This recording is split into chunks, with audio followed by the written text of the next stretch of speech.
अस्सलाम वालेकुम फ्रेंड्स, कैसे हैं सारे दोस्त। मुझे उम्मीद है कि आप खैरियत से होंगे। Welcome to my channel Korean tech 24। Friends, आज की वीडियो का टाइटल देख के आपको पता चल गया होगा कि मैं किस टॉपिक पे वीडियो बना रहा हूँ। तो मैं सबसे पहले आपको बताता चलूँ कि हाँ, ये बात सही है कि आपका अजरा होना ये आपके वीज़े की गारंटी नहीं है। सबसे पहले ये बात ही जो टाइटल था तो उसकी अभी मैं तफसील बताता हूँ कि आपका वीज़ा कब इशू होता है कोरिया में, और कब वो पाकिस्तान ओवरसीज़ में पहुंचता है, और फिर आपको वो कॉल करते हैं, और उसके बाद का प्रोसेस जो है वो क्या होता है वो मैं अभी आपको बताता हूँ। उससे पहले हमेशा की तरह आपसे रिक्वेस्ट है कि जिन दोस्तों ने अभी तक चैनल को सब्सक्राइब नहीं किया, काइंडली वो चैनल को सब्सक्राइब करें और बेल आइकन को ज़रूर दबाएं, ताकि जो भी मैं लेटेस्ट वीडियो अपलोड करूँ उसका नोटिफिकेशन आपको सबसे पहले मिले। फ्रेंड्स, चलें अभी आते हैं वीडियो की तरफ। तो मैं आपको बताऊं कि अभी ये कोरोना में आपको पता है कि कितने लड़के थे, तकरीबन 100-200 बहुत ज़्यादा लड़के थे कि जिनके अजरा हुए और वो दोबारा से कैंसिल हो गए।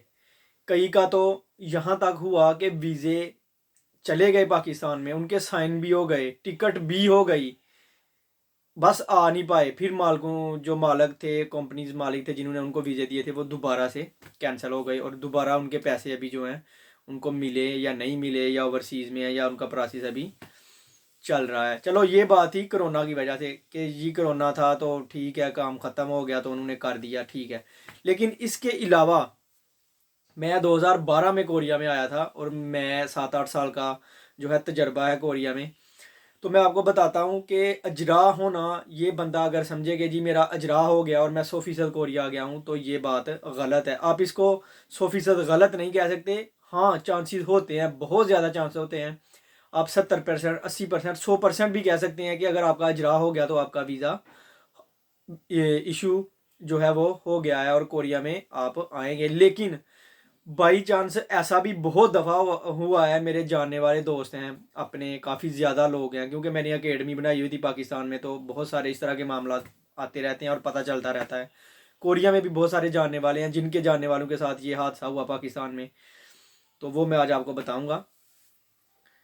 देखिए, अजरा जब आपका कोरिया में होता है तो वो क्या होता है कि जब आपकी फाइल लेबर कोर्ट नोदम्बो जिसे कहते हैं उधर पहुंच जाती है, तो वो कोरिया में कोई मालिक कहता है कि जी मुझे पाकिस्तानी एक बंदा चाहिए या 2 बंदे चाहिए, तो वो उसको 4 से 5 फाइलें देते हैं। वो अभी किसकी सामने आ गई हैं ये कोई पता नहीं होता, क्योंकि हज़ारों लड़के होते हैं जॉब रोस्टर में। तो 4 से 5 बंदों की फाइलें वो देगा उनको, और उसमें से उसने एक बंदे को सिलेक्ट करना होता है।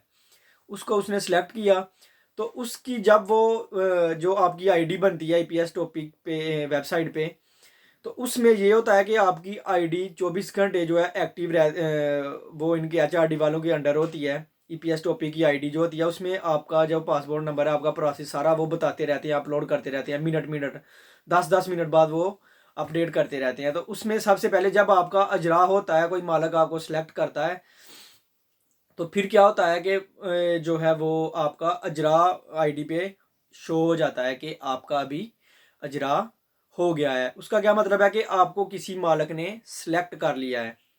सिलेक्ट करने के बाद भी बहुत लंबा प्रोसेस होता है। ये नहीं कि आपको सिलेक्ट कर लिया, आपके कागज़ ओवरसीज़ में चले गए और आपको कॉल आ गई, आओ जी आपका वीज़ा आ गया, पैसे जमा कराएं और जाएं कोरिया। ऐसा नहीं होता। जब आप को मालिक सेलेक्ट करता है तो फिर एचआरडी वाले उसको कहते हैं, यानी कि जो कोरियन गवर्नमेंट है, लेबर कोर्ट वाले हैं, वो उससे कहते हैं कि भाई आप अपना जो है वो एग्रीमेंट बना के भेजें। एग्रीमेंट में वो लिखता है कि जी मैं इस वर्कर को इतनी तनख्वाह दूंगा, मेरी फैक्ट्री में मैं फूड मनी दूंगा या नहीं दूंगा, मैं रहाइश मुहैया करूंगा या नहीं करूंगा, या उसके बाद बोनस मैं कितने दूंगा, ओवर टाइम मैं कंपनी में कितना दूंगा, ये मेरा काम है, ये मेरा एड्रेस है, ये मेरा फ़ोन नंबर है। एक एक चीज़ वो आपको भेजते हैं। बल्कि वो सिलेक्ट भी करते हैं कि जी मुझे इतनी उम्र का बंदा चाहिए, वज़न उसका इतना हो, हर चीज़ वो पूछ के आपकी हाइट, फिर उसके हिसाब से आप जो है वो सिलेक्ट होते हैं। अगर जो मालिक है इस दौरान जो आपका एग्रीमेंट होता है, इस दौरान कोई कंपनी में मसला बन जाता है या किसी की लड़ाई हो जाती है या मालिक पे किसी वजह से कोई कंपनी में केस बन जाता है, तो वो फिर आपका कैंसिल हो जाएगा। एग्रीमेंट नहीं करेंगे, कानूनी तौर पर वो ख़त्म हो जाएगा, फिर किसी और कंपनी में आपका जाएगा, वो फिर आपकी दोबारा लग है। तो ये होता है, लेकिन ये चांसेस बहुत कम होते हैं, लेकिन हुए हैं, बहुत सारे लड़कों के साथ हुए हैं। ये जैसे कोई 1000 बंदा आता है कोरिया में, तो 50 60 70 में आप कह सकते हैं कि ऐसे चांसेस होते हैं, देखने में आए हैं बहुत ज़्यादा। अच्छा, वो बात वहीं पे रह गई कि जब आपको सिलेक्ट कर लेते हैं, जब वो कह देते हैं कि ठीक है जी ये आपका एग्रीमेंट है, तो वो देखते हैं कि हाँ ये कोरियन जो लॉ है उसके मुताबिक है, बेसिक सैलरी जो होती है सब कुछ, वो कि आपकी फैक्ट्री डे नाइट है, वो सब कुछ वो ऊपर लिखता है कि मैं रोज़ाना का इतना ओवर टाइम दूंगा। उसके बाद क्या होता है, जब वो साइन होते हैं तो फिर आपकी आईडी पे होती है रिफ्यूज़। रिफ्यूज़ की ऑप्शन आती है। जब रिफ्यूज़ की ऑप्शन होती है तो उसका मतलब होता है कि आपके कागजात ओवरसीज़ में चले गए हैं। ये रिफ्यूज़ होने के बाद आपके कागज़ ओवरसीज़ में पहुंचते हैं, उससे पहले ओवरसीज़ वालों को कोई पता नहीं होता कि आपके साथ क्या हो रहा है कोरिया में, कि आपके कागज़ किधर हैं, क्या हो गया है। तो जब आपका रिफ्यूज़ की ऑप्शन आती है तो फिर ओवरसीज़ वालों के पास आपका एग्रीमेंट जाता है कि ये बंदा है, ये उसका पासपोर्ट नंबर है, ये उसका एग्रीमेंट आया, ये इसकी कंपनी है। तो फिर आगे आप ओवरसीज़ वालों का काम शुरू होता है, वो आपको कॉल करते हैं, जी आपका एग्रीमेंट आ गया है, आप आगे अपना एग्रीमेंट साइन करें। फिर आप जाते हैं उधर, जाके एग्रीमेंट देखते हैं अपना, आपको अगर कबूल है वो एग्रीमेंट के हाँ जी मुझे मंजूर है, ये कुछ वो देंगे तो आप साइन करें। अगर नहीं मंजूर तो आप कह सकते हैं कि जी मुझे नहीं मंजूर, वो वापस चला जाएगा। तो ऐसा खैर हो सकता है कि किसी ने किया तो ना हो। सुनने में आया कि नेपाल के लोग ऐसा करते हैं। जो रिटर्नी है, मेरी एक दोस्त से बात हुई थी, तो वो फिर कहते हैं कि उनको दोबारा जो है ना वो आ जाते हैं, उनकी रेशो ज़्यादा है हमारे मुल्क से कोरिया में आने की, क्योंकि वो बहुत ज़्यादा है इधर।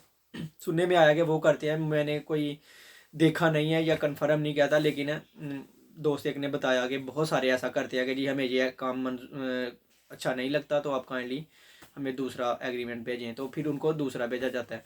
जब ओवरसीज़ में आपकी डॉक्यूमेंट जाते हैं फिर वो आपको कॉल करते हैं, फिर आप जाते हैं एग्रीमेंट साइन करने के बाद, फिर वो आपको कुछ चंद देते हैं जो होती हैं ज़रूरतें उधर पाकिस्तान में। जी आप अपनी पासपोर्ट की कापी लेके आएँ, वो जो बनता है आपका करेक्टर सर्टिफिकेट जिसको कहते हैं, वो पुलिस स्टेशन में से बनता है, वो होना चाहिए आपका। तो ये 4-5 जो भी फिर होती हैं चीज़ें, तो वो फिर आपको लेके जानी पड़ती हैं। फिर आप जाके उधर अपने पैसे जमा करवाते हैं, जो 3-4 जगह पे आपकी इंश्योरेंस वगैरह होती है पाकिस्तान में, 2 लाख के तकरीबन कम ही बनते हैं पैसे। यही आपकी टिकट वीज़ा सब कुछ इसी में होता है, इसके अलावा कोई पैसा नहीं होता। तो ये था सारा प्रोसेस। ये आप हरगिज़ ना समझें कि आपका अगर अजरा हो गया तो आप ज़रूर कोरिया आएंगे, ये आपका कन्फर्म जो है हो गया। कई लड़के, ये कह रहा हूँ कि कई लड़के ऐसा होता है कि कॉल करना शुरू कर देते हैं अजरा के बाद। मेरे जानने वाले हैं ओवरसीज़ में, बहुत अच्छा ताल्लुक़ है उनका, घर तक मेरा ताल्लुक़ है उनसे, बड़ों का। तो उन्होंने मुझे ये बात बताई थी कि जब रिफ्यूज़ की ऑप्शन आपकी आईडी पे आती है फिर हमारे पास कागज़ आते हैं, उससे पहले हमें नहीं पता होता।